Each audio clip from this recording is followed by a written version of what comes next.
Welcome to episode 648 of Salsidoparanormal. I'm your host, James Salcido, and tonight I'm sharing true paranormal stories on the web. As always, you can find all episodes of the show along with links to social media and other ways to contact me at the podcast page, and that is salsidoparanormal.podbean.com. That's SALSIDO paranormal.podbean.com.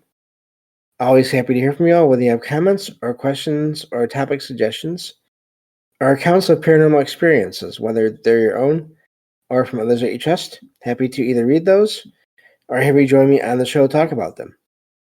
Thank you all for listening, whether you are here for the live streams on Discord or if you listen to the podcast or YouTube feeds or on the Trouble Minds Radio Network, KUAP Digital Broadcasting. There you can hear replays of 2 episodes of my show every night at 6 p.m. Pacific, 9 p.m. Eastern, right before Trouble Minds Radio comes on. And as always, I want to thank Michael Strange, host of Trouble Minds Radio, for having me on the network and putting all my shows up there. If you'd like to support my show, there are some different ways to do that. You can always share the show with others and rate and review it on your favorite podcast platforms. You can find books I've written, paranormal fiction and nonfiction, over on Amazon, including my most recent release with material that I have used in the podcast before, Salsido Paranormal Experiences. You can also sign up for the Patreon page and get 1 extra episode per week whenever possible. Or you can just make one-time donations through PayPal. Support is never expected, but always appreciated, as there are expenses in making these shows, from equipment to research materials to travel expenses in some cases. And I believe that covers everything. So just a note on the some of that I just described there. When I say research materials, that includes any kind of audiobooks or ebooks, but also just streaming services for some of the review shows that I do on either TV shows or movies or whatever. So if you like more of those kinds of things, then and you would like to help the show, that's where those kinds of some of those donations would go to in that case. So just something I thought I'd bring up, because I do enjoy those kinds of shows, being able to do those kinds of review shows. So, and hopefully everyone else enjoys them as well. But anyway, so I left off in the previous episode in the middle of reading someone's experience, where they went to a castle, basically, that a friend's family owned, and they saw 3 dogs in this sort of fenced-off area, and there were 2 collies and 1 black dog. And so I'm just going to find a good place to pick up here. So so the narrator, the person that had this experience, referred to the black dog as a beast, kind of joking around. When they say, when I asked my friend about it, but we were more focused on exploring the castle, and this is where I'm going to get back into reading this as it's written. Once we arrived and got out of the car, we became distracted and didn't immediately check the dogs again. Hours later, after exploring the grounds with the 2 border collies, I realized I hadn't seen the black dog since arriving. When I asked my other friend about the black dog, she was confused and insisted there were only 2 dogs. They suggested it might belong to the gardener, but the gardener later confirmed it wasn't his dog.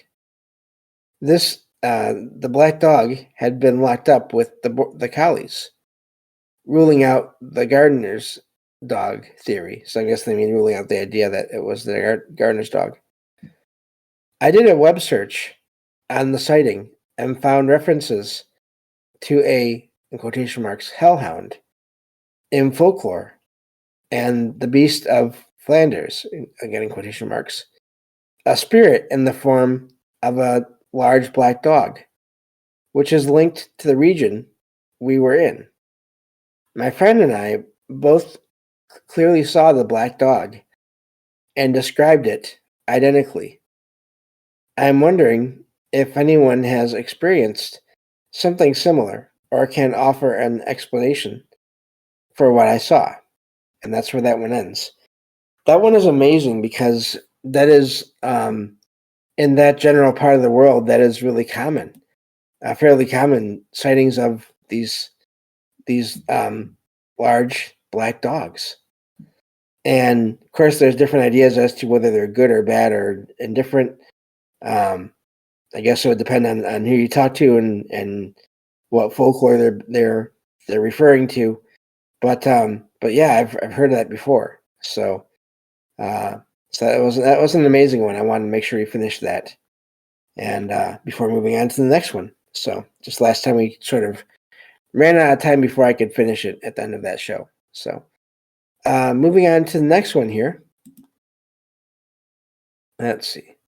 This one says, this happened during my early teenage years while visiting my grandmother, who had cataract surgery in a general hospital in Malaysia.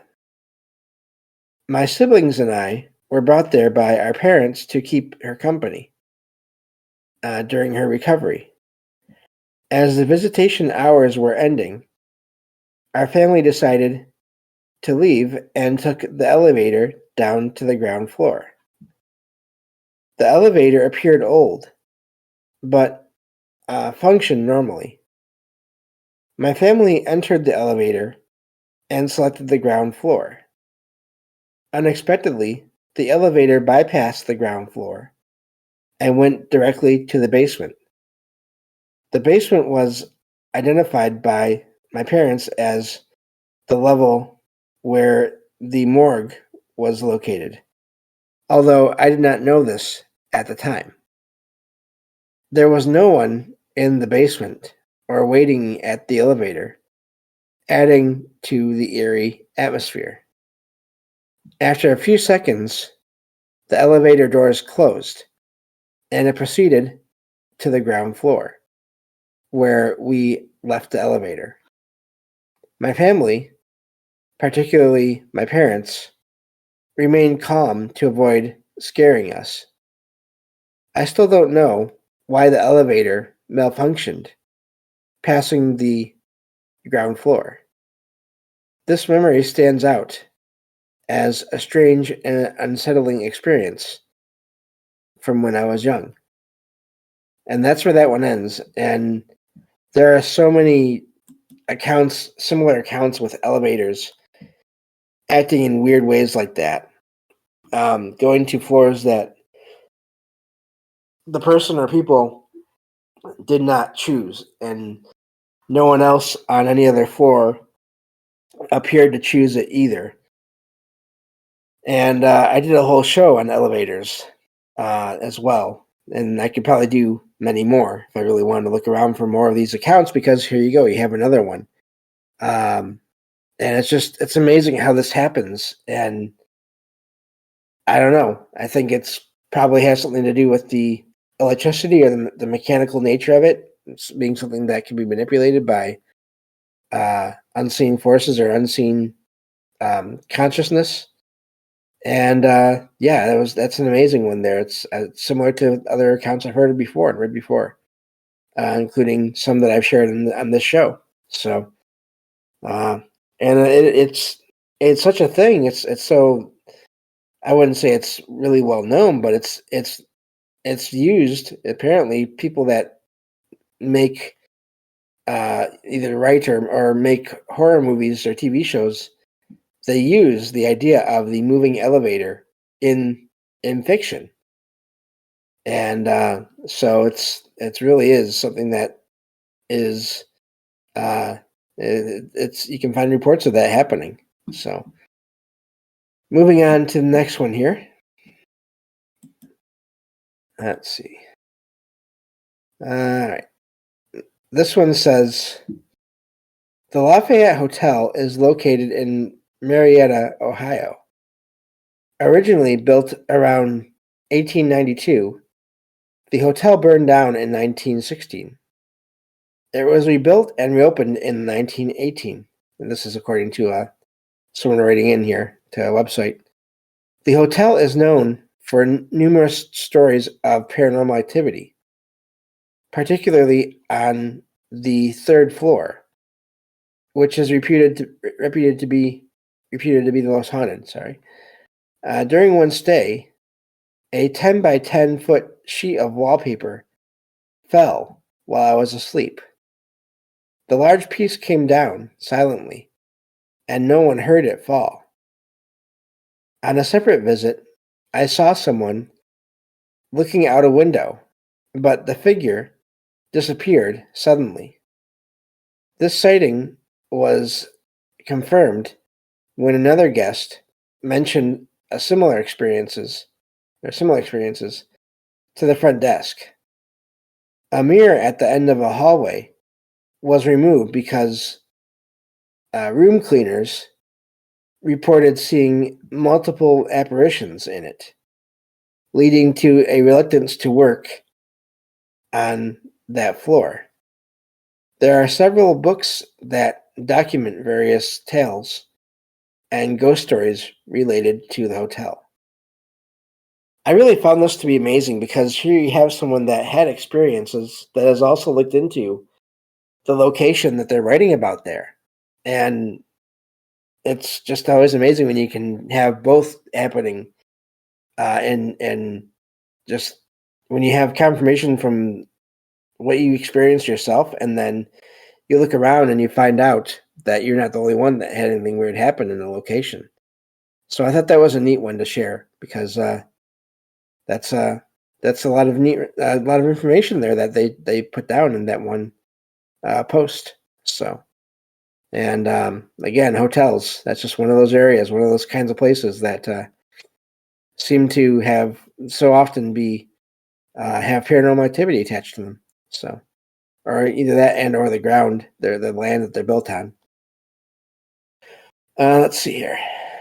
Moving on to the next one here. This one says, my realtor and I visited a newly listed 2-story house. I was told that the previous owner had passed away. As we walked in, I felt as though someone was coming to greet us at the door. The sensation was similar to knowing when someone is home or when the house is empty. But in this case, it didn't feel empty. I immediately felt uncomfortable, as if I was intruding in someone else's personal space. The house hadn't been packed up yet, and personal items were still present, which heightened the feeling of intrusion. While exploring the basement, we heard footsteps upstairs. At first, we thought another realtor and client might have entered, as appointments sometimes overlapped. We went upstairs to check, but found no one there. The realtor called out, "Hello?" and checked the front door to see if there was another car in the driveway, but there wasn't. We were unsettled by the experience and decided to leave the house.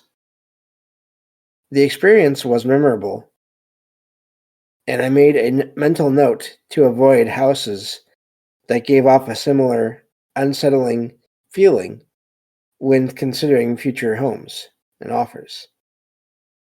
So that's an amazing one. I wonder. I mean, if it wasn't for the footsteps, maybe you could write it off as possibly reading into the environment, the fact that there were still items there from the person that had been there before, those kinds of things. But it sounds like they had an experience there as well, beyond just sort of getting a feeling from whatever items were there and putting together sort of a story in their minds of what happened. Um, so yeah, that's a whole other subject. I think I did a show on that quite a while ago as well. The whole idea of what realtors have to go through, what real estate agents have to go through with certain properties, and what they find, and what they hear about, and all of that, which is really really fascinating uh, to look into. But yeah. So, and it's, I don't know. I do think I like that they point out there that they felt like they were intruding, and you have to wonder about that when people pass away, and especially in maybe in homes that they really cared for, that they really liked. Do they sometimes stay there because it's sort of where they want to be, even after they passed? It is their, this came up in the previous episode, a couple episodes ago. Their idea of where they want to be in whatever the afterlife is. And it's not that they're trapped there, it's just that that's where they want to be. But then, and in some cases, they are very welcoming when people show up and share the space with them. But then others, I mean, not everyone is different, and so I can imagine others just wanting to be left alone in their space, and doesn't matter that to them that they technically, in terms of the law, don't own that home anymore. They're going to stay there uh, as long as they can, as long as they can help it, because it's where they want to be. And I wonder if that was the case for that home. And also, just in general, I mean, this came up with the idea of famous haunted locations, where I can imagine whatever is there getting tired of tourists coming through their house on a regular basis, and sort of making their feelings known through various paranormal activity going on there. So, see if I can get through one more here before we have to stop for this episode. And let's see here. Just need to find my spot. Okay. So, this one says, my older sister, who was in second grade, and I shared a room while I was in kindergarten. We had a bunk bed, with my sister using the top bunk and me using the bottom.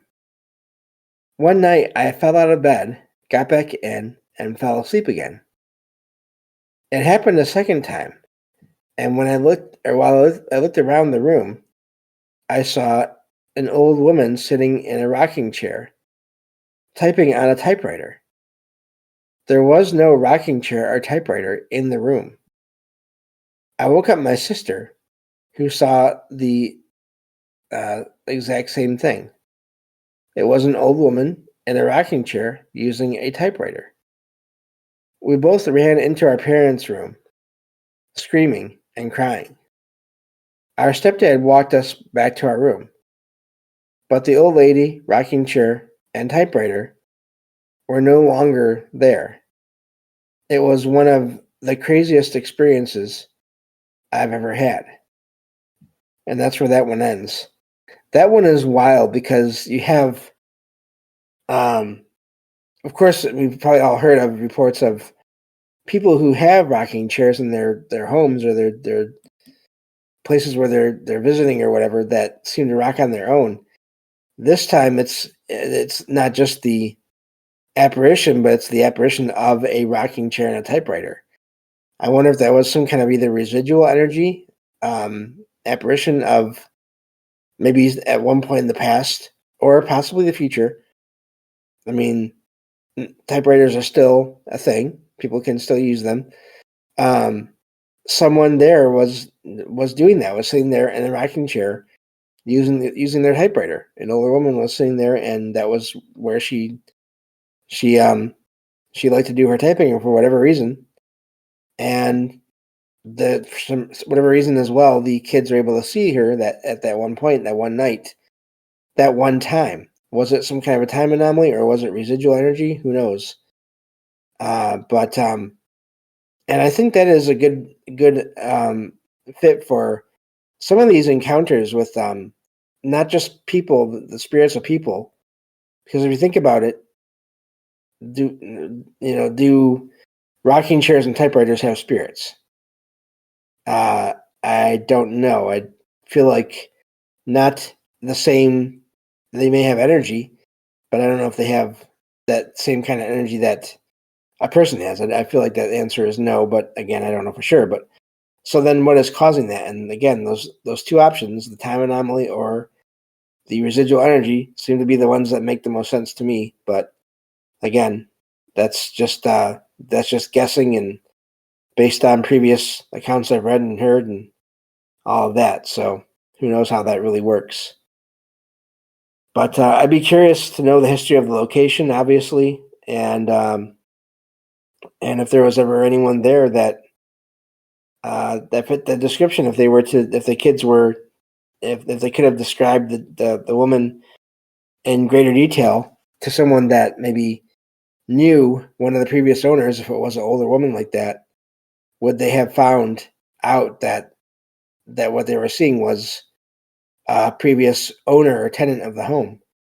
And would that have been the case? And I don't know. Let me look and see how long the next one is here. And we'll read it if we have time. And okay. So this one says, oops, let me see here. Okay. This one says, I live in a small town in the countryside of Germany. I was riding my bike on a long, straight path that was once a railway. There we go, if I can read. But has been repurposed for cycling and walking. The path intersects with local roads where people can get on and off. I was cycling alone, listening to music with headphones, occasionally checking behind to ensure I wasn't in anyone's way. The last intersection I passed was miles behind me. The path was covered with wet leaves, causing me to slip and tumble. An old man on an older bicycle suddenly appeared and grabbed me to stabilize me.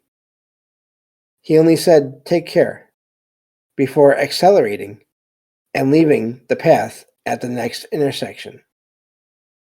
When I reached that intersection, shortly after, the old man was nowhere to be seen, even though the road from the intersection back to town was long and straight.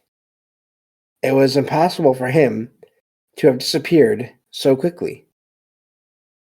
I think the old man might have been a ghost, considering how he appeared out of nowhere just after I had checked behind me. The man accelerated faster than expected for someone his age and vanished seemingly into thin air. Despite living in a small town and regularly using the path, I have never seen this man before or since. I described him to my parents, but no one recognized him. I doubt that the old man was a human being, given the unusual circumstances surrounding the encounter. And that's where that one ends. That is amazing. It sounds like someone else appeared, helped out the writer there, and then vanished without any logical explanation of how they were able to do that. So, and possibly save the writer there from a major injury. Who knows? But that's all the time we have for this episode. Thank you all for listening, and I'll talk to you all next time on Salsidoparanormal. Take care.